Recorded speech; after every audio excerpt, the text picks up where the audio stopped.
పవర్లున్న party మీద 10 తీర్ల మాటలు అనుకుంటా ఏడనన్న చిన్న ధర్నాను నిరసనను చేస్తేనే అధికారంలో ఉన్నోళ్ళు ఆలోచనలు పడతారు. ఆయంత మొత్తానికే మోసం కాగల్లా పబ్లిక్ ల పతార తగ్గిపోగల అని రప్పున రంగంలోకి దిగి పంచాయతీ ఎందుకు లేచిందో అరుచుకొని పని తీరు చూయిస్తుంటారు. అసొంటిది దేశ రాజధాని ఢిల్లీలా 25 రోజుల సంది ఇరాం లేకుండా నిత్య నిరసనలు చేస్తుంటా నిరాహార దీక్షకు దిగిన నిమ్మకు నీళ్ళెత్తినట్టే ఉంది సర్కార్ అని అంటే ఏమనాలో ఏం కథనో చూసి మీరే అనురిగా. కదులుతురుగా జనాలంతా కాక్రోచ్ జనతా పార్టీకి మద్దతుగా వాంగ్చుక్ నిరాహార దీక్ష చేయంగా జంగేమోపైంది పోరి మొత్తానికి. నీట్ పేపర్ లీక్ చేయంగా పిల్లలు చచ్చిపోతే మోడీ గవర్నమెంట్ ముంగట్టుకొచ్చి మాదే తప్పైంది అని ఒక్క మాట అనదా. పేపర్ లీకుకు బాధ్యత తీసుకొని మంత్రి ధర్మేంద్ర ప్రధాన్ రాజీనామా చేయవలసిందే అని డిమాండులు చేసుకుంటా ఢిల్లీలో జంతర్ మంతర్ కాడ కాక్రోచ్ జనతా పార్టీ తరపున 25 రోజుల సంధి ఆందోళనలు నడుస్తున్నాయి. దేశం మొత్తంలో ఏడేడికెళ్ళి స్టూడెంట్లు యూత్ పిల్లలంతా వచ్చి మీ నిరసనకు మేము కూడా నిలబడతాం తోడుగాని లడాయి చేస్తున్నారు. ఎన్ని చేసినా సెంట్రల్ సర్కార్ శోన పెడతలేదు, పట్టించుకున్న పాపాన పోతలేదని కోపానికి వచ్చిన వాంగ్చుక్ 17 రోజుల సంధి నిరాహార దీక్ష చేస్తున్నాడు. ఈ వయసులో ఇంత కూడా ఏం తినకపోయే వరకులా 8.5 కిలోలు తగ్గిందట.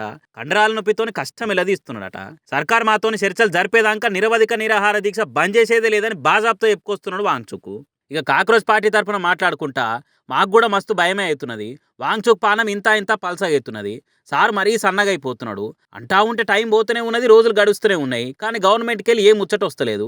అసలు మా పోరాటాన్ని గుర్తిస్తూనే లేరు. పట్టింపుకు పోయి పానాల మీద తెచ్చుకోకూరి సార్. జనాల తరపున జంగి చేస్తానికి మీ అసంటోళ్ళు ఉండాలి.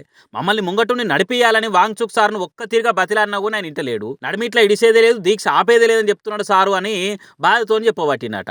పరిస్థితి ఇంత ఇంత సీరియస్ అవుతుందని అరవింద్ కేజ్రీవాల్ కూడా ఉండి వాంగ్చుక్ సారు ఏమనుంటే వెనక సీరు చూసుకుందాము, మొండి సర్కార్ మీద మొత్తం అందరం కూడి అన్ని తీర్ల కొట్లాడదాము, కానీ మీరు దీక్ష విరమించురు అని అంటే కూడా ఇంటలేదట. అందుకే రేపు గురువారం నాడు డైరెక్ట్ వచ్చి వాంగ్చుక్ను కలిసి కడుపులో తలకాయ పెట్టి బతలాడైనా కడుపులను తీసుకోరు సార్ అని దండం పెడతా అని చెప్తున్నట. ఇక ఇంకో దిక్కు ఇంటర్నెట్ అంతా వాంగ్చుక్ నిరసన ముచ్చట్లే వరుస వెట్టి కానొస్తున్నాయి. జంజీతో పాటుగా జనాలంతా సోషల్ మీడియాలో సీజేపీకి సీరియస్గా సపోర్ట్ ఇచ్చుకుంటా వాంగ్చుక్ ఏమన్నా కావాలి సర్కార్ గత ఏమైతుందో చూసుకోరి అనుకుంటా గట్టిగానే వార్నింగ్లు ఇస్తున్నారు. ఇంకో దిక్కు మోడీ తప్పు దొరికితే చాలు మొత్తుకుట్టలు చేసే కాంగ్రెస్ వాళ్ళు కూడా కానకుట్ట అవుతుర్రెందుకు, ప్రతిపక్షంగా సపోర్ట్ ఇస్తేందుకు పట్టి లేదా అని అరుచుకుంటున్న నెటి జనాలు. మరి రేపు కేజ్రీవాల్ కలిసినాక ముచ్చట ఏం దాకా పోతుంది, ఏం తేలుతుంది అనేది చూడాలిగా.